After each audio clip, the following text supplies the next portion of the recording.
Sir, ഉണ്ണി മുകുന്ദനും മാനേജരുമായിട്ടുള്ള തർക്കം ഫെഫ്ക ഇടപെട്ട് പരിഹരിച്ചു എന്ന് പറയുന്നു. നേരത്തെ നടി വിൻസി അലോഷ്യസ് ഷൈൻ ടോം ചാക്കോയ്ക്കെതിരെ ഒരു പരാതി കൊടുത്തിരുന്നു. രണ്ട് പരാതികളിലും ക്രൈം സ്വഭാവമുള്ള ഒരു പോലീസ് അന്വേഷണത്തിന് വിധേയമാകേണ്ട സംഗതികളാണ് രണ്ടുപേരും ഉന്നയിച്ചത്. പക്ഷേ ഈ സിനിമാ സംഘടനകൾ ഇടപെട്ട് ആ പ്രശ്നം അങ്ങ് പരിഹരിച്ചു. ഒരു പാരലൽ നിയമ സംവിധാനം സിനിമാ മേഖലയിലുണ്ടോ? ഇതൊക്കെ വാസ്തവത്തിൽ സാധാരണ ഒരു ക്രിമിനൽ നടപടിക്ക് വിധേയമാക്കി പരിഹാരം ഉണ്ടാക്കേണ്ട വിഷയങ്ങളല്ലേ ഇത്? ഞാൻ ഒരു കാര്യം ചോദിച്ചോട്ടെ. പ്രതിയും വാദിയും പറയുകയാണ് പോലീസ് കേസ് വേണ്ട, നമുക്കിത് അമിക്കബിളായി സെറ്റിൽ ചെയ്യാം, ഞങ്ങൾക്ക് പരിഹരിക്കണം എന്ന് ഒരു സംഘടനയോട് പറഞ്ഞാൽ അതല്ല നിങ്ങൾ പോലീസ് കേസിന് പൊക്കോളൂ എന്ന് പറയാൻ പറ്റുമോ? പറ്റില്ല. ഇല്ല. ഉണ്ട്. അതിലെ പ്രതി എന്ന് പറയുന്ന അദ്ദേഹത്തിൻ്റെ മാനേജർ എന്ന് പറയുന്നത് അദ്ദേഹത്തിൻ്റെ ശരിക്കും മാനേജരല്ല, PRO ആണ്. അദ്ദേഹം ഞങ്ങളുടെ ഫെഫ്കയിൽ അംഗമാണ്. അദ്ദേഹം ഒരു പരാതി ഞങ്ങൾക്ക് തന്നു. ഉണ്ണി മുകുന്ദനിൽ നിന്നും ഇങ്ങനെ ഭീഷണിയും ഉപദ്രവവും ഉണ്ടായി എന്ന് പറയുന്നു. ഉണ്ണി എന്ന് പറയുന്നത് ആക്ടറാണെങ്കിലും ആർട്ടിസ്റ്റാണെങ്കിലും ഞങ്ങളിൽ നിന്ന് ഒരുപാട് ദൂരത്തുള്ള ആളൊന്നുമല്ല. ഞങ്ങളുമായി വളരെ സൗഹൃദത്തിലുള്ള ആളാണ്. സ്വാഭാവികമായും അദ്ദേഹത്തോട് എന്താണ് സംഭവിച്ചതെന്ന് ചോദിക്കുക. എന്നിട്ട് ഈ പ്രതിയാക്കപ്പെട്ട ആൾ തന്നെ പറയുകയാണ് പോലീസ് കേസിന് പോകണ്ട സാർ, നമുക്കിത് സെറ്റിൽ ചെയ്യാം. അപ്പോൾ ഇത് പാരലൽ സംവിധാനമായിട്ട് സംഘടന പ്രവർത്തിക്കുകയല്ല. ഞങ്ങളെപ്പോഴും പറയുന്നത് നിങ്ങൾക്ക് നിയമപരമായി പോകണോ, ഏത് കേസിലും ഞങ്ങൾ പറയുന്നതാണ്, അതിനുള്ള എല്ലാ സഹായവും ഞങ്ങൾ ചെയ്തു തരാം. അതല്ല ഞങ്ങൾക്ക് പോകണ്ട, നമുക്കിവിടെ അവസാനിപ്പിക്കാം. ഞാനും താങ്കളും തമ്മിലൊരു പ്രശ്നമുണ്ടായാൽ മൂന്നാമതൊരാൾ ഇടപെട്ട് അത് അവസാനിപ്പിച്ചാൽ അതൊരു പാരലൽ സംവിധാനം എന്ന് പറയാൻ പറ്റില്ല. അത് സമൂഹത്തിൽ വേണ്ട കാര്യമാണ്. ക്ഷമിക്കുക, സഹിക്കുക എന്നല്ല ഞാനത് പറയുക. എൻ്റെ ഭാഗത്തുനിന്നൊരു തെറ്റുണ്ടായാൽ താങ്കൾ ക്ഷമിക്കാൻ തയ്യാറായാൽ അതൊരു വലിയ കാര്യമല്ലേ? അതല്ലേ ഈ സമൂഹത്തിന് വേണ്ടത്? അത് പോലീസ് കേസുമായി പോയി കോടതിയിലേക്ക് പോയി ശിക്ഷിക്കപ്പെട്ടു, അതിലെന്താ കാര്യം? സംഭവം കഴിഞ്ഞു, സംഭവിച്ചു കഴിഞ്ഞു. ഇനി മേലിൽ ഇവരുടെ ഭാഗത്തുനിന്നും ഉണ്ടാവില്ല എന്ന് ഒരു ഉറപ്പ് കിട്ടിയില്ല. ഇത് കൊലപാതകമൊന്നുമല്ല, അതുപോലുള്ള കേസുകളല്ല കോംപ്രമൈസ് ചെയ്യുന്നത്. ഒരു ചെറിയ വഴക്ക്, അതിൽ ഒരാളെ ചെറുതായി ഉപദ്രവിച്ചിരിക്കാം, പെട്ടെന്നൊരു ക്ഷിപ്രകോപത്തിൽ അടി കൊടുത്തിരിക്കാം. അതിന് പാരലൽ സംവിധാനം എന്ന് പറയുന്നത് അതൊരു കോംപ്രമൈസിൻ്റെ ഭാഗമായി. തെറ്റ് ചെയ്തയാളോട് അതിൻ്റെ അനുഭവിച്ച ആൾ ക്ഷമിക്കുമ്പോൾ അതൊരു സമൂഹത്തിന് നല്ല സന്ദേശം തന്നെയാണ് കൊടുക്കുന്നത് എന്നാണ് എനിക്ക് ഈ കാര്യത്തിൽ പറയാനുള്ളത്. ഇപ്പോൾ ഈ നടി വിൻസി അലോഷ്യസിൻ്റെ പരാതിയിൽ ഗൗരവതരമായ ആരോപണമാണ് ഉന്നയിച്ചിരുന്നത്. സെറ്റിൽ ലഹരി ഉപയോഗിച്ച് മോശമായി പെരുമാറി എന്നുള്ളത്.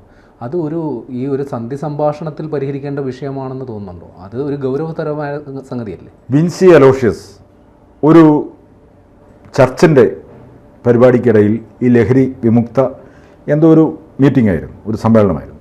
അതിൽ പ്രസംഗിച്ചപ്പോൾ ഒരാൾ എന്ന് മാത്രമാണ് പറഞ്ഞത്.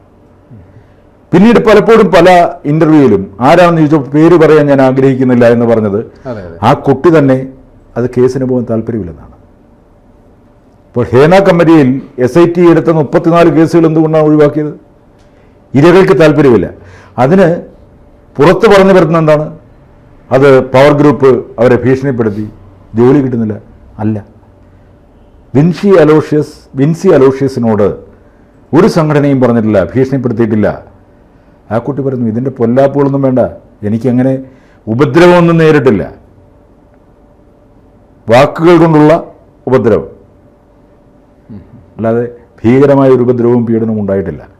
അതുകൊണ്ട് തന്നെ ഇത് സമൂഹം അറിയട്ടെ, ഇങ്ങനെയും സംഭവിച്ചു, ഇത് മറ്റുള്ളവർക്കൊരു പാഠമാവട്ടെ എന്ന് പറഞ്ഞാണ് വിൻസി അലോഷ്യസ് പൊതുസമൂഹത്തിൽ പറഞ്ഞത്. അതാരും കോംപ്രമൈസ് ചെയ്യാൻ ശ്രമിച്ചില്ല. വിൻസിക്ക് കേസുമായി പോകാമായിരുന്നു. വിൻസി തന്നെ പറഞ്ഞു ഞാൻ പോകുന്നില്ല. ഇതെങ്ങനെയാണെന്ന് നമുക്ക് മറ്റുള്ളവരെ തെറ്റ് പറയാൻ പറ്റുന്നത്? അപ്പം അതിൽ അന്ന് ഷൈൻ ടോം ചാക്കോയായിരുന്നു പ്രതി എന്ന് പറയുന്നു. ഷൈനോ അല്ലെങ്കിൽ അവരുടെ സംഘടനയോ ഭീഷണിപ്പെടുത്തിയിട്ടുണ്ടോ വിൻസി? ചെയ്തിട്ടില്ല. അങ്ങനെ ഉണ്ടെങ്കിൽ വിൻസി അത് പുറത്ത് പറയണ്ടേ? ഇപ്പോൾ ഒരു വനിതാ നിർമ്മാതാവിനെതിരെ ഒരു ഭീഷണി മെസ്സേജ് കേട്ടില്ലേ? അതവർ പുറത്തു വിട്ടു. തോമസിനാണ് ഉദ്ദേശിക്കുന്നത്. അതെ, ഞാൻ പേര് പറയാൻ ഉദ്ദേശിക്കുന്നില്ല. സോഷ്യൽ മീഡിയയിൽ അത് വൈറലാണ്, ആ വോയിസ് മെസ്സേജ്. ആ വോയിസ് ക്ലിപ്പിൽ പറഞ്ഞിരിക്കുന്നതെന്നാണ്, വളരെ അസഭ്യമായ രീതിയിൽ ഒരു പ്രൊഡക്ഷൻ മാനേജർ പറഞ്ഞിരിക്കുന്നു. ഞാൻ പറയുന്നു തീർത്തും തെറ്റാണ്. ആ പ്രൊഡക്ഷൻ മാനേജരെ ഫെഫ്ക സസ്പെൻഡ് ചെയ്തു. ഞാൻ പറയുന്നത് ഡിസ്മിസ് ചെയ്യണമെന്നാണ്, സംഘടന അംഗത്വം പോലും കളയണമെന്നാണ് ഞാൻ പറയുന്നത്. ഇവിടെ സാന്ദ്ര തോമസ് എന്ന് പറയുന്ന നിർമ്മാതാവ് എന്ത് ചെയ്തു എന്നുള്ളതല്ല, അവർ പറഞ്ഞതിനെതിരെ ഫെഫ്കയിലെ ഒരു യൂണിയൻ നഷ്ടപരിഹാരത്തിന് കേസ് കൊടുത്തിട്ടുണ്ട്. അതതിൻ്റെ വഴിക്ക് നടക്കട്ടെ. പക്ഷേ അതിൻ്റെ പേരിൽ ഒരു സ്ത്രീയെ വിളിച്ച് ഇങ്ങനെ സംസാരിക്കുക, അയാൾക്കെതിരെ കേസെടുക്കണം, ജാമ്യമില്ലാത്ത കേസെടുക്കണം എന്ന് തന്നെയാണ് ഞാൻ പറയുന്നത്. നമ്മൾ സഭ്യതയോടെ വേണമല്ലോ സംസാരിക്കാൻ. ഒരു കാര്യത്തിൽ ഇടപെടുന്നത് കള്ളു കുടിച്ചിട്ട് രാത്രിയിൽ 11:30 വിളിച്ച് ഭീഷണിപ്പെടുത്തുക, കൊന്നുകളയുമെന്ന് പറയുക, ചീത്ത വിളിക്കുക, ഇത് ഈ സമൂഹത്തിന് യോജിച്ച കാര്യമാണ്. അതുകൊണ്ട് അത് ചെയ്ത പ്രൊഡക്ഷൻ കൺട്രോളർ എന്ന് പറയുന്ന ആളെ സസ്പെൻഡ് ചെയ്യല്ല, ഡിസ്മിസ് ചെയ്യണം, സിനിമയിൽ വർക്ക് ചെയ്യാൻ അനുവദിക്കരുത്. അയാളെ മാനസികാരോഗ്യ കേന്ദ്രത്തിൽ കൊണ്ടുപോകണം. അയാൾ മദ്യപിച്ച് മതോന്മത്തനാണ്, അങ്ങനെ ഒരുപാട് പ്രവർത്തനങ്ങൾ നടത്തുന്നുണ്ടെങ്കിൽ അയാളെ ഡീലക്ഷൻ സെൻ്ററിൽ കൊണ്ടുപോകണം. അതൊക്കെ സംഘടന ചെയ്യൂ, അല്ലെങ്കിൽ വീട്ടുകാർ ചെയ്യട്ടെ. അല്ലാതെ നാട്ടുകാരോട് മുഴുവൻ ഇങ്ങനെ അസഭ്യം പറയുക, ഭീഷണി സ്വരത്തിൽ സംസാരിക്കുക, അത് ശരിയല്ല. സാന്ദ്ര തോമസ് എന്തെങ്കിലും പറഞ്ഞിട്ടുണ്ടെങ്കിൽ അതിനവർ നഷ്ടപരിഹാരത്തിന് കേസ് കൊടുത്തിരിക്കുന്നു, കോടതിയിൽ പോയിരിക്കുന്നു. അത് കോടതി തീരുമാനിച്ചോളട്ടെ, ഒരു വ്യക്തിക്ക് തീരുമാനിക്കാൻ വരുന്ന കാര്യമല്ലാതെ. അവർ പറഞ്ഞത് ശരിയോ തെറ്റോ എന്നൊന്നുമല്ല ഞാൻ പറയുന്നത്. ഈ വ്യക്തി ചെയ്തത് തെറ്റാണ്. അത് ഒരിക്കലും നമുക്ക് കോംപ്രമൈസിലേക്ക് പോകാമെന്ന് പറയേണ്ടതല്ല.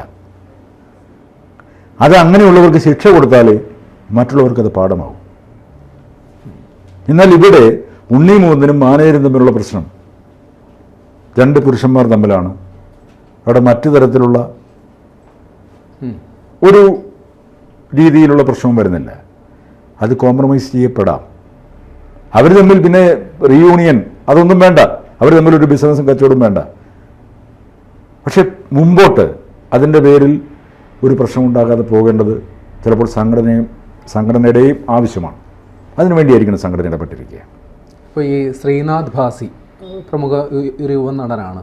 അദ്ദേഹത്തിനെതിരെ ഇതേപോലെ കുറച്ച് നേരത്തേക്ക് ഒരു സസ്പെൻഷൻ പോലുള്ള നടപടികൾ സംഘടനാ തലത്തിൽ ഉണ്ടായി, ഇതേപോലെ ഒരു ആരോപണത്തിൻ്റെ പേരിൽ. അപ്പോൾ എൻ്റെ ഒരു ചോദ്യം ഇതാണ്, ഈ താരപരിവേഷം പിന്നീട് അദ്ദേഹത്തിൻ്റെ നടപടി പിൻവലിച്ചല്ലോ, ഈ താരങ്ങൾക്കെതിരെ നടപടിയെടുക്കാൻ ഒരു മടിയുണ്ടോ? ഒരു താരപരിവേഷം ഇവർക്കൊരു പ്രിവിലേജ് ആയിട്ട് കിട്ടുന്നുണ്ടോ? ആരാണ് താരം? അതാണ് ആദ്യത്തെ ചോദ്യം. ഒരു സിനിമയിൽ ഒരു സീൻ അഭിനയിക്കുന്ന ആൾ പോലും താരമാണെന്നേ. പിന്നെ താരപരിവേഷം വരുന്നത് എങ്ങനെയാണ്? അവർക്ക് കച്ചവട മൂല്യം ഉണ്ടാകുമ്പോഴാണ് താരപരിവേഷം വരുന്നത്. ഉറപ്പായിട്ടും മോഹൻലാലിനോ മമ്മൂട്ടിക്കോ താരപരിവേഷമുണ്ടോ എന്ന് പറയുന്നത് അവരുടെ സിനിമ വരുമ്പോൾ തിയേറ്ററിലേക്ക് ആളുകളിൽ ഇടിച്ചെത്തുന്നു. ഇപ്പോൾ ചോട്ടാ മുംബൈ, അതെ, റീമാസ്റ്റർ ചെയ്ത് പുറത്തിറക്കിയപ്പോൾ ചോട്ടാ മുംബൈ സൂപ്പർ ഹിറ്റായി.